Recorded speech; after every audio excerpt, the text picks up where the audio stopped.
السلام عليكم ورحمة الله وبركاته. إن الحمد لله نحمده ونستعينه ونستغفره ونعوذ بالله من شرور أنفسنا وسيئات أعمالنا. من يهده الله فلا مضل له ومن يضلل فلا هادي له.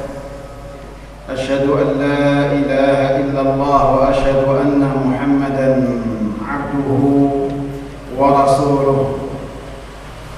يا أيها الذين آمنوا اتقوا الله حق تقاته ولا تموتن إلا وأنتم مسلمون.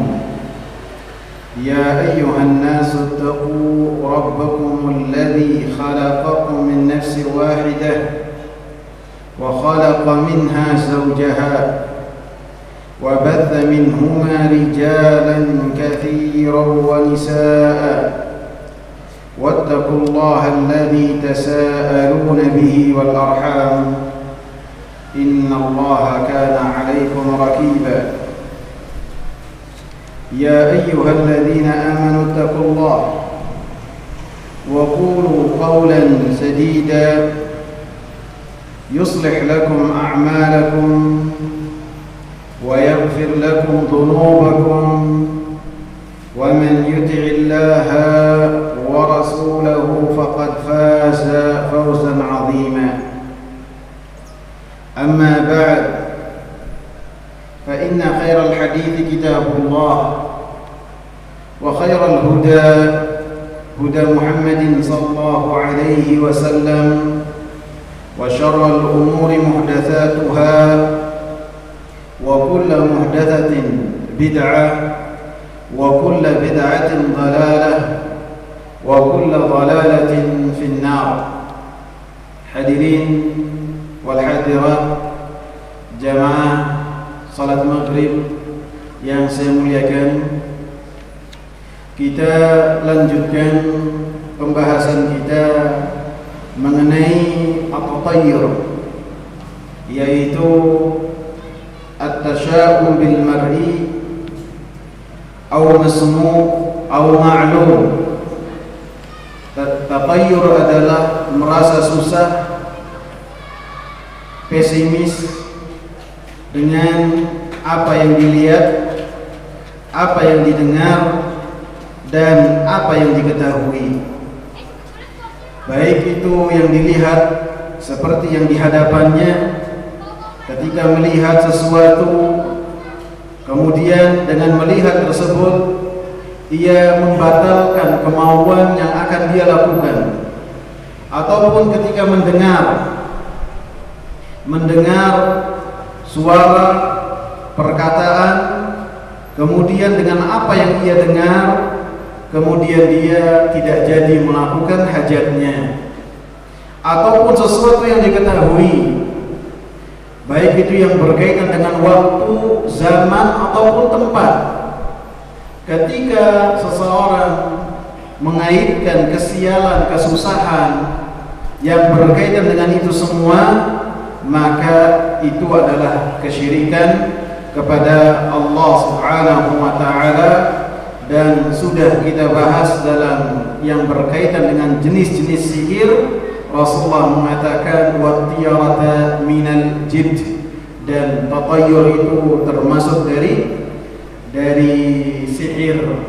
Sebagaimana sihir bisa memalingkan hajat seseorang, kemauan seseorang, keinginan seseorang, baik yang berkaitan dengan syahwat ataupun yang berkaitan dengan keinginan untuk menjaga hubungan dengan seseorang, maka sihir bisa menghilangkan itu semua, bisa memutus itu semua. Maka tatayyur pun sama, bisa menghilangkan kemauan seseorang untuk melakukan tekadnya ataupun kemauannya. Maka kita sebelumnya membahas surat Al-A'raf ayat 131.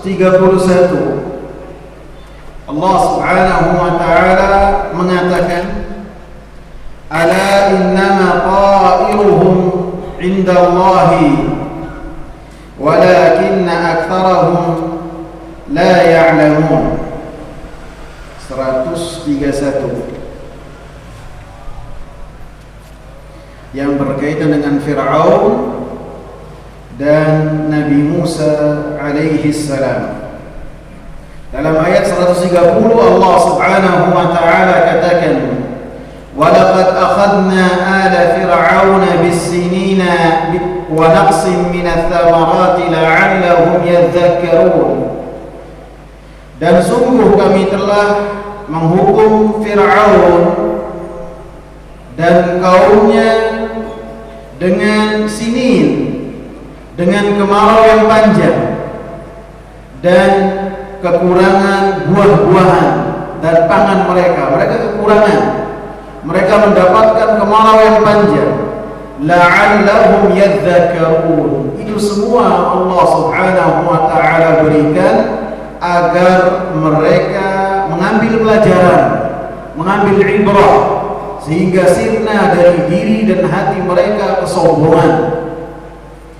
Maka pada ayat 131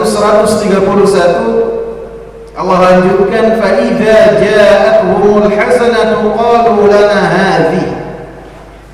Apabila mereka mendapatkan kebaikan, mendapatkan kemudahan, mendapatkan kesuksesan, maka mereka akan mendapatkan lana hadhi. Kami pantas untuk mendapatkan itu semua karena kami ini ketika kerja sangat ulet, ketika bekerja memiliki keahlian dalam bidang-bidang yang telah kami lakukan. Maka mereka mengatakan lana hadhi, kami pantas. Wa in tusibhum sayyi'atun yatayyaru bi Musa wa man ma'ah. Dan apabila mereka mendapatkan kesusahan seperti kesusahan yang Allah Subhanahu wa taala sebutkan pada ayat yang sebelumnya, yatayyaru bi Musa wa man ma'ah, maka mereka melemparkan sebab kesusahan tersebut kepada Nabi Musa alaihi salam, Nabi Harun alaihi salam, dan orang-orang yang bertauhid dari Bani Israel yang mereka hidup bersama dengan Nabi Musa dan Nabi Harun. Maka Fir'aun menjadikan orang-orang saleh, orang-orang yang bertauhid seakan-akan menjadi penyebab musibah dan kesusahan yang mereka derita. Maka Allah katakan, ala innama ta'iruhum indallah. Maka ketahuilah, musibah-musibah itu telah Allah Subhanahu wa taala tentukan, telah Allah Subhanahu wa taala takdirkan. Walakinna aktsarahum la ya'lamun. Akan tetapi kebanyakan dari mereka, Fir'aun dan pengikutnya, la ya'lamun, mereka tidak mengetahui. Tidak mengetahui artinya apa? Mereka bodoh. Mereka tidak mengetahui dan mereka jahil bahwasanya Allah Subhanahu wa taala yang telah mengurus alam semesta ini. Ada Allah Subhanahu wa taala yang menentukan apakah manusia mendapatkan kemudahan ataukah kesusahan. Siapakah yang akan mendapatkan kemudahan dan kapan seorang mendapatkan kemudahan? Semuanya telah ditentukan oleh Allah Subhanahu wa taala. Bahkan disebutkan dalam hadis-hadis yang sahih 50.000 tahun sebelum diciptakannya langit dan bumi. Allah Subhanahu wa taala yang telah menentukan itu semua. Sehingga ketika kesusahan menimpa Fir'aun beserta pasukannya karena kejahilan mereka, karena kebodohan mereka, yang mana mereka senantiasa melakukan kesyirikan kepada Allah Subhanahu wa taala, maka mereka pun melakukan tatayyur, menimpakan kesialan dan mencari sebab kesusahan mereka dengan mengatakan orang-orang saleh di tengah-tengah mereka adalah sumber malapetaka dan sumber kesusahan. Dan ini menyelisihi apa yang telah Allah Subhanahu wa taala bahwasanya apa yang ada di sisi Allah Subhanahu wa taala berupa keberkahan langit dan bumi, hasil bumi yang baik, maka itu tergantung dari kesalehan masyarakat yang ada di dalamnya. Allah Subhanahu wa taala sebutkan dalam surat Al-A'raf ayat 96, "Walau anna ahlal qura amanu wattaqaw lafatahna 'alaihim barakatin minas sama'i wal ardh." Kalau seandainya penduduk satu negeri mereka beriman, mereka bertauhid, mereka bertakwa kepada Allah, niscaya kami berikan kepada mereka keberkahan dari hujan dan dari hasil bumi. Sehingga Imam Ibnul Qayyim rahimahullah dalam Ad-Dawa Dawa kitab beliau mengatakan, dalam Bani Abbasiyah mereka menyediakan satu gandum yang sangat besar sekali, biji gandum yang sangat besar, kemudian ditaruh di tempat yang terjaga dan ditulis di tempat tersebut, di samping gandum tersebut, setelah diberi kaca mungkin sehingga orang bisa melihatnya, ditulis dengan tulisan yang sangat jelas, ini adalah hasil bumi ketika orang-orang mendekatkan diri kepada Allah Subhanahu wa taala. Jadi ketika satu negeri mereka saleh, bertakwa kepada Allah, menjaga tauhid, saling mengingatkan di antara mereka dengan perkara-perkara tauhid, maka Allah Subhanahu wa taala telah katakan dalam surat Al-A'raf, mereka akan mendapatkan keberkahan dari air hujan yang datang kepada mereka sebagai air yang penuh berkah, dan hasil bumi pun melimpah lagi penuh keberkahan dan kebaikan. Kemudian dalam ayat yang berikutnya yang dibawakan oleh penulis, qalu ta'irukum ma'akum, dalam surat Yasin ayat 19. Qalu ta'irukum ma'akum, surat Yasin ayat 19, sudah disiapkan. Qalu ta'irukum ma'akum, mereka orang-orang yang telah diutus, yakni para rasul, berkata kepada kaumnya, sesungguhnya sebab kesusahan itu adalah ada bersama dengan kalian. Ayat ini Allah Subhanahu wa taala kisahkan, dan kisah yang Allah Subhanahu wa taala bawakan dalam Al-Qur'an tentu di dalamnya ada ibrah, ada pelajaran yang berkaitan dengan satu negeri yang mereka diutus kepada mereka tiga orang utusan. Disebutkan dari ayat 13, "Wadrib lahum mathalan ashabal qaryah," dan berilah perumpamaan kepada mereka, yakni perumpamaannya adalah penduduk satu negeri. Idh ja'ahal mursalun, ketika negeri tersebut didatangi oleh rasul-rasul. Idh arsalna ilaihi musnaini, ketika kami utus kepada negeri tersebut dua orang rasul. Fakadzabuhuma, kemudian mereka mendustakan dua rasul tersebut. Fa'azzazna bitsalitsin, kemudian kami utus orang rasul yang ketiga untuk menguatkan posisi dua rasul tersebut. Faqalu inna ilaikum mursalun, maka tiga rasul tersebut mengatakan kepada penduduk negeri bahwasanya kami kepada kalian telah diutus oleh Allah Subhanahu wa taala. Qalu ma antum illa basharun mithluna wa ma anzala ar-rahmanu min syai'in in antum illa takdzibun. Maka penduduk negeri tersebut mengatakan, tidaklah kalian kecuali manusia seperti kami.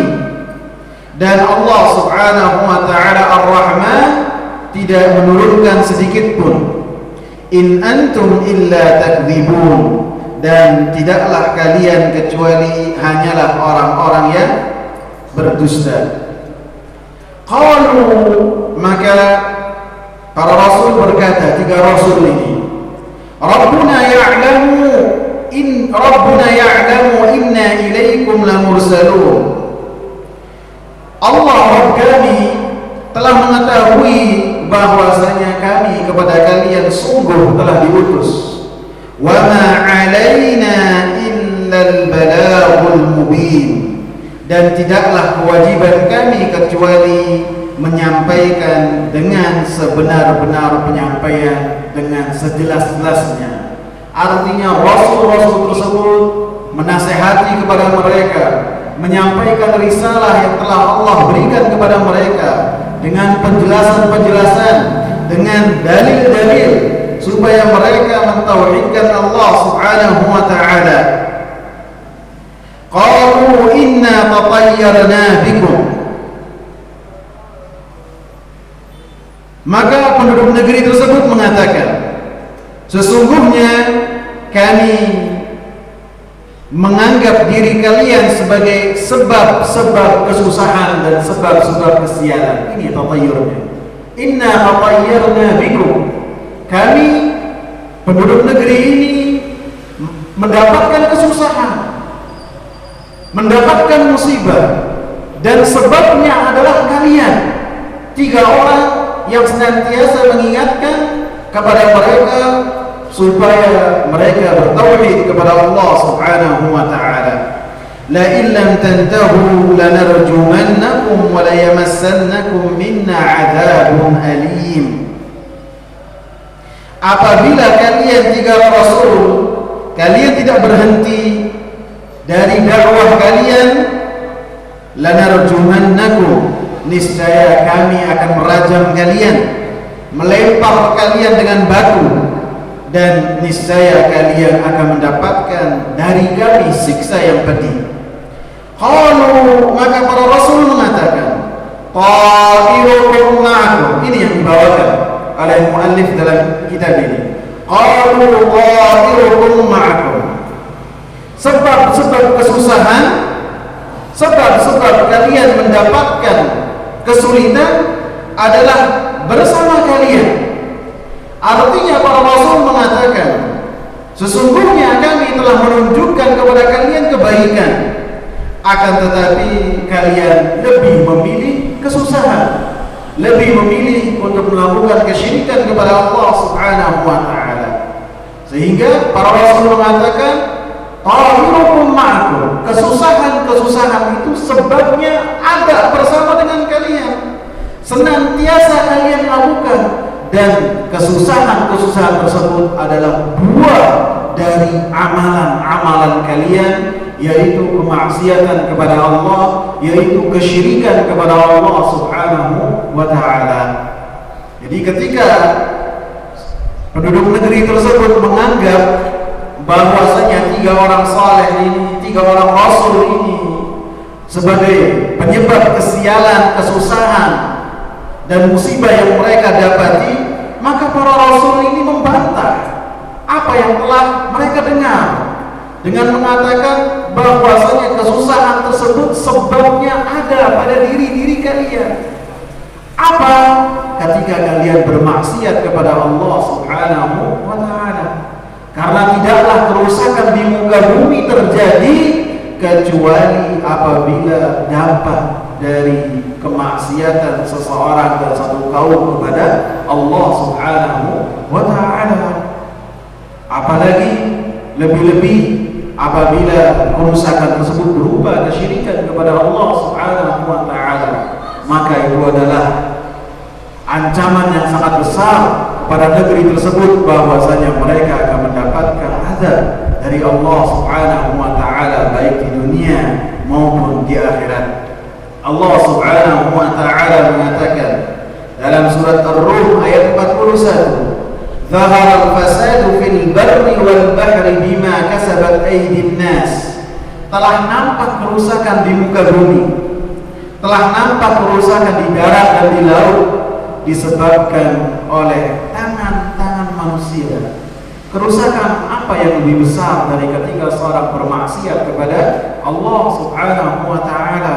Sehingga dalam hadis-hadis sebutkan, ketika banyak kemaksiatan, maka tidaklah Allah Subhanahu wa ta'ala turunkan tetesan air hujan kecuali dikarenakan hewan-hewan yang mereka meminta kepada Allah Subhanahu wa ta'ala, bukan untuk diberikan kepada manusia-manusia yang mereka senantiasa bermaksiat kepada Allah Subhanahu wa ta'ala. A'in dzukirtum, maka para rasul mengatakan,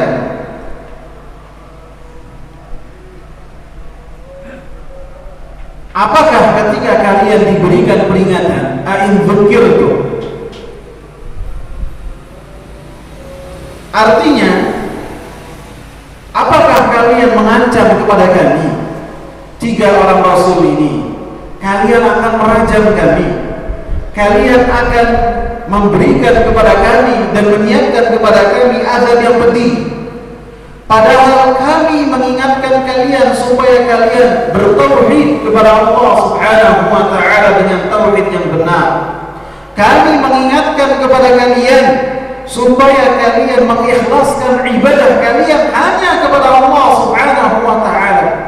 A'intukirtum, apakah setelah kalian diingatkan oleh kami dengan peringatan yang itu adalah penyampaian yang benar lagi jelas yang telah Allah Subhanahu wa ta'ala wajibkan kepada kami, kemudian kalian membalas dengan ancaman dan dengan ancaman yang pedih, dan kalian pun menyiapkan untuk merajam kami. Bal antum qaumun musrifun, Allah katakan, akan tetapi kalian adalah orang-orang yang melampaui batas mendapatkan kebaikan, akan tetapi kalian balas dengan kejelekan berupa ancaman kepada rasul-rasul. Jadi dari dua ayat ini bahwasanya tiarah atau menganggap sial adalah kebiasaan dari orang-orang terdahulu yang mereka adalah memusuhi para rasul, dan mereka adalah orang-orang yang memusuhi tauhid. Begitu juga Nabi Saleh alaihi salam, ketika beliau berdakwah kepada kaumnya, maka kaumnya mengatakan, qalu tayyarna bika wa biman ma'ak, bahwasanya kami telah menganggap diri engkau dan orang-orang yang bersama engkau adalah sebab musibah, sebab kesusahan, menganggap sial. Begitu juga orang-orang musyrikin, mereka berkata kepada Nabi Muhammad sallallahu alaihi wasallam seperti yang Allah abadikan dalam surat An-Nisa ayat 78, wa in tusibhum hasanatun yaqulu hadhihi min indillah. Apabila mereka mendapatkan kebaikan, kemudahan, maka mereka akan mengatakan ini adalah dari sisi Allah Subhanahu wa ta'ala. Jadi masih mendingan daripada apa yang dikatakan oleh Fir'aun dan bala tentaranya. Fir'aun mengatakan apa? Karena ini adalah usaha kami. Akan tapi orang-orang musyrikin jahiliyah, mereka mengatakan apa? Ini adalah datangnya dari Allah Subhanahu wa ta'ala. Wa in tusibhum sayyi'atun yaqulu hadhihi min 'indik. Akan tetapi apabila orang-orang musyrikin yang mereka hidup di zaman jahiliyah bersama dengan Nabi sallallahu alaihi wasallam, ketika mereka mendapatkan kesusahan, maka mereka mengatakan ini disebabkan oleh engkau wahai Nabi Muhammad, ini adalah disebabkan oleh pengikut-pengikut engkau. ketika berdakwah kepada tauhid dan mengamalkan tauhid, beribadah hanya kepada Allah Subhanahu wa taala, maka mereka itu menganggap ini adalah sebab dari kesusahan. Sehingga seperti yang saya sebutkan, bahwasanya tiarah ataupun tatayyur adalah kebiasaan yang dilakukan oleh orang-orang jahiliyah dan oleh a'da'ur rusul, oleh pengikut, oleh musuh-musuhnya para rasul, para penentang dakwah tauhid. Akan tetapi orang-orang yang beriman kepada Allah, beriman kepada Nabi Muhammad SAW dan senantiasa menjunjung tinggi ajarannya Nabi dan para rasul, yakni dakwah tauhid, mereka adalah orang-orang yang senantiasa bertawakal kepada Allah Subhanahu wa taala. Tidak ada di hati mereka hal-hal yang hal tersebut akan memalingkan mereka dari hajat-hajat mereka. Ketika mau melakukan perjalanan, udah menyiapkan air untuk dibawa di mobil atau di motor, kemudian airnya ketinggalan. Sebagian orang mengatakan ini tanda jelek, ini tanda jelek, balik lagi, nggak usah melakukan perjalanan. Ataupun mau naik kendaraan, kemudian tas kecilnya ataupun dompetnya ketinggalan. Sebagian orang mengatakan apa? Ini tanda jelek. Begitu juga misalnya disebutkan apabila seorang di rumah, baik istri, baik anak, ketika megang gelas kemudian gelasnya jatuh terus pecah, tandanya apa? Apa katanya? Ada musibah. Ini pun juga tatayyur yang berkembang di dalam kehidupan masyarakat dan dipasarkan oleh media massa, baik film-film ataupun sejenisnya.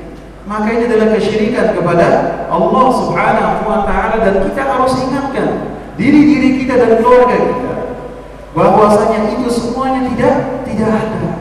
Lebih-lebih kalau di rumahnya gelasnya plastik semua kan, berarti jauh tidak ada musibah. Jadi alhasil baik pecah ataupun tidak pecah, kita katakan apa? Tidak ada kebaikan di dalamnya dan tidak ada kejelekan. Sebagaimana yang dikatakan Abdullah bin Abbas ketika ada seorang mendengar seekor burung, kemudian orang ini mengatakan khairan, mudah-mudahan baik. Marah Abdullah bin Abbas, yang kayak gini nggak ada pengaruhnya untuk kebaikan ataupun keburukan, nggak ada. Semuanya telah ditentukan oleh Allah Subhanahu wa taala. Artinya apa? Artinya orang-orang yang beriman adalah tidak melakukan tiarah, akan tapi mereka berserah diri, bertawakal kepada Allah Subhanahu wa taala. Berserah diri, berusaha, berikhtiar, kemudian hatinya ia condongkan kepada Allah Subhanahu wa taala, ia serahkan kepada Allah Subhanahu wa taala. Tidak berpengaruh dengan bisikan-bisikan yang demikian. Kemudian dalil yang ketiga, an Abi Hurairah radhiyallahu anhu anna Rasulullah sallallahu alaihi wasallam qala, dari Abi Hurairah radhiyallahu anhu bahwasanya Rasulullah sallallahu alaihi wasallam berkata, la adwa wala tiyarata wala hamata, akhrajahu. Rasulullah sallallahu alaihi wasallam mengatakan, la adwa, tidak ada penyakit yang menular. Tidak ada penyakit yang menular. Penyakit menular yakni yang berpindah dari orang yang sakit kepada orang yang sehat. Maka dikatakan oleh Imam Muhammad bin Shalih Al-Utsaimin rahimahullah, maka penyakit ini bisa artinya penyakit yang di tubuh ataupun penyakit yang sifatnya maknawi seperti akhlak. Akhlak juga bisa menular, sehingga seseorang ketika ia berusaha untuk dia itu senantiasa bergaul dengan orang saleh, maka dari sifat-sifat yang dimiliki oleh orang saleh itu akan dia mendapati dari orang saleh tersebut. Mau tidak mau dia akan terbiasa, dan akan mau tidak mau dia kecuali akan mengikuti orang-orang tersebut. Sebaliknya, ketika yang dia ikuti adalah orang-orang yang bukan orang saleh, maka Rasulullah berikan perumpamaan seperti tukang pandai besi. Seseorang akan terkena dari kejelekannya, baik dia itu ketika mendekati pandai besi, dia akan, kalau tidak kebakar bajunya, maka dia akan merasakan bau bajunya itu bau gosok yang tidak akan mengenakan dirinya.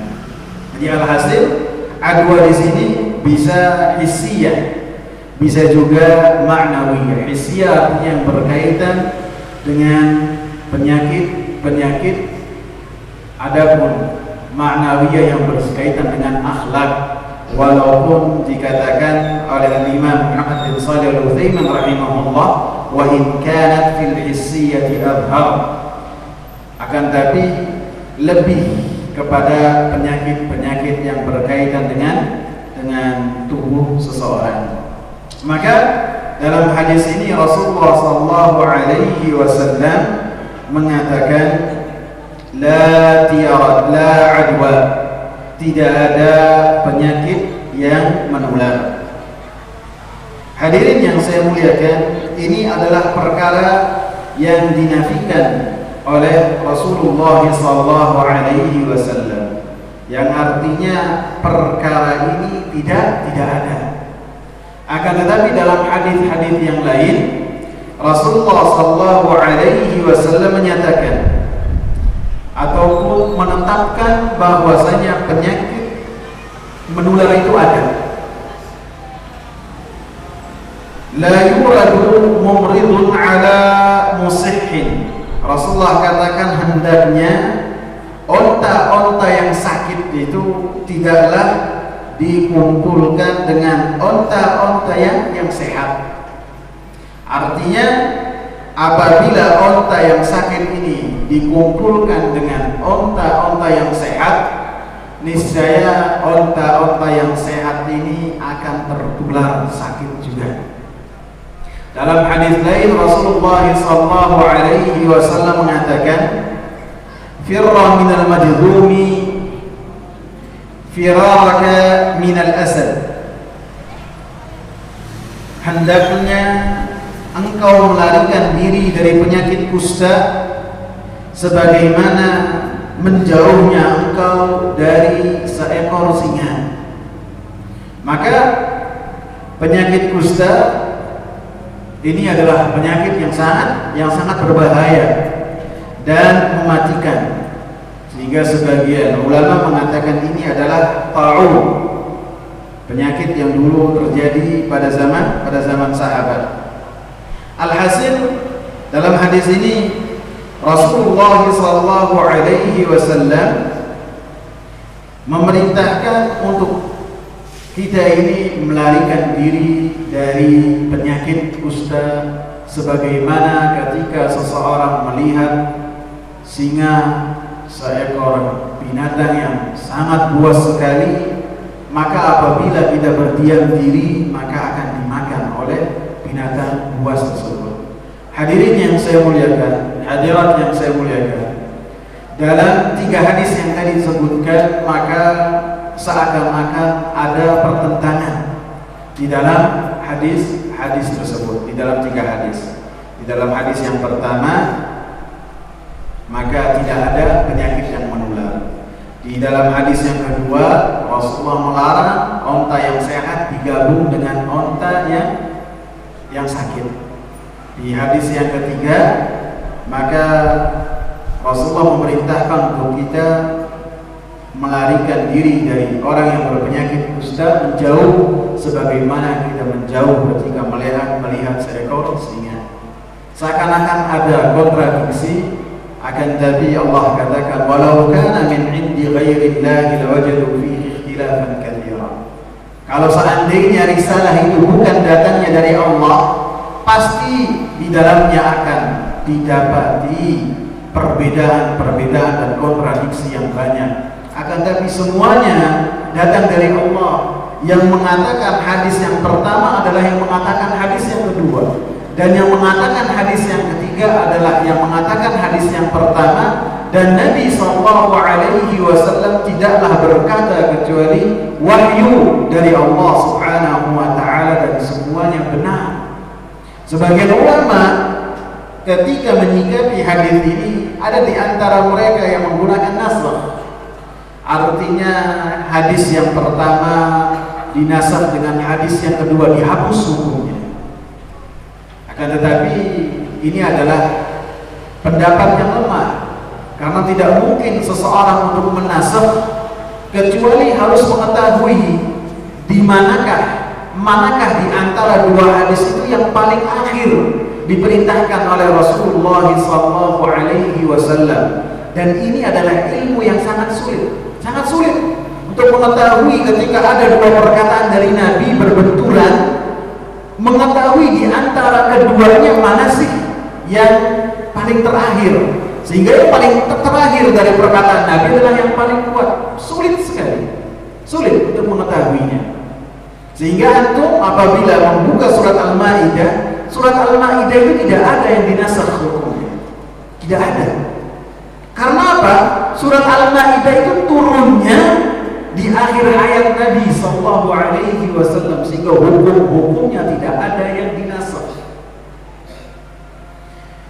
Lebih-lebih bahwasanya apabila nasakh ini menjatuhkan di antara dalil yang bertemu, akan tapi apabila masih bisa digabungkan artinya dua dalil ini dikumpulkan, semuanya diamalkan, dan itu lebih baik.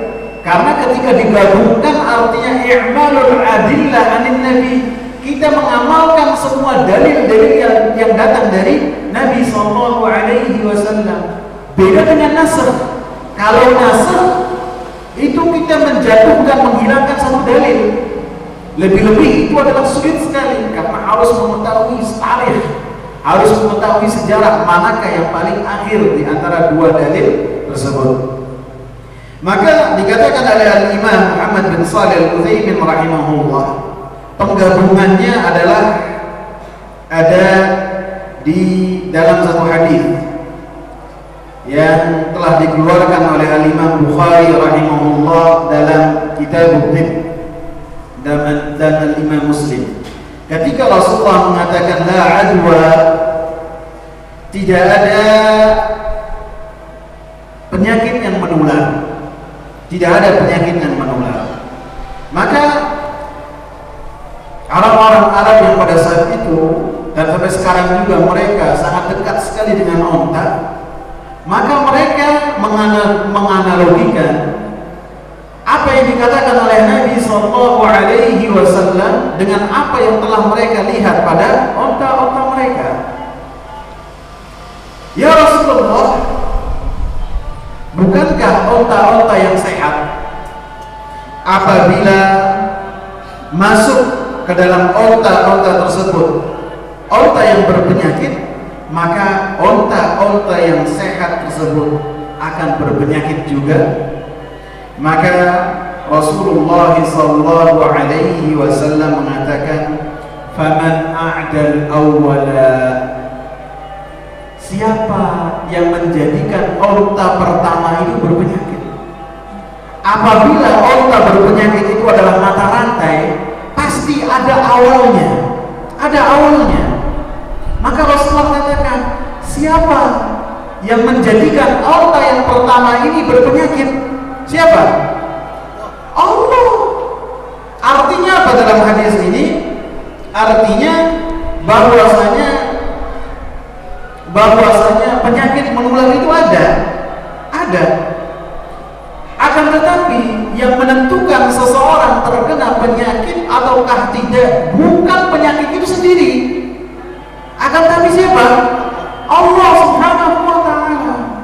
Karena digambarkan dalam hadis ini bisa jadi ketika ada kumpulan onta yang banyak, kemudian satu onta itu masuk, ada sebagian onta yang kena, ada sebagian yang tidak kena, ada yang kena kemudian setelah itu sehat kembali, ada yang kena kemudian mati. Siapa yang menentukan itu semua? Allah Subhanahu wa ta'ala. Begitu juga penyakit menular pada manusia. Maka bagaimanapun cara pencegahan kita, maka Allah Subhanahu wa ta'ala yang menentukan itu semua.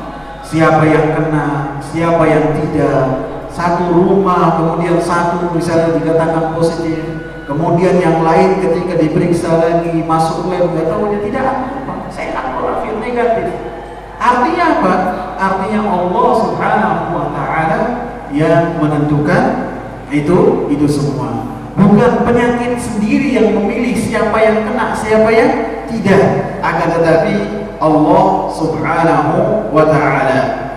Sehingga dikatakan oleh Al-Imam Muhammad bin Shalih Al-Utsaimin rahimahullah, fa'ala al-insani an ya'tamida 'ala Allah wa yatawakkala 'alaihi. Sehingga apabila seorang terpatri di dalam hatinya keyakinan dan akidah seperti ini, maka hendaknya seseorang menyandarkan diri kepada Allah Subhanahu wa ta'ala dan bertawakal kepada Allah Subhanahu wa ta'ala.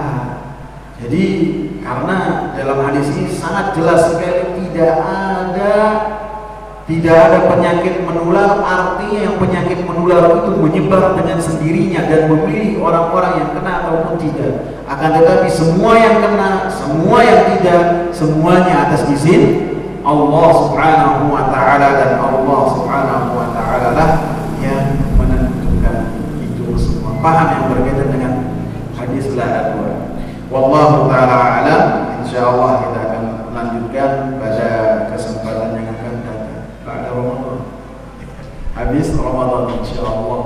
Semoga Allah Subhanahu wa ta'ala mempertemukan kita dengan bulan yang penuh kebaikan dan menjadikan kita termasuk orang-orang yang mendapatkan segala kebaikan yang terkandung di dalam bulan Ramadan tersebut. Subhanakallahumma bihamdika asyhadu an la ilaha illa anta astaghfiruka wa atubu ilaik. Assalamu alaikum warahmatullahi wabarakatuh.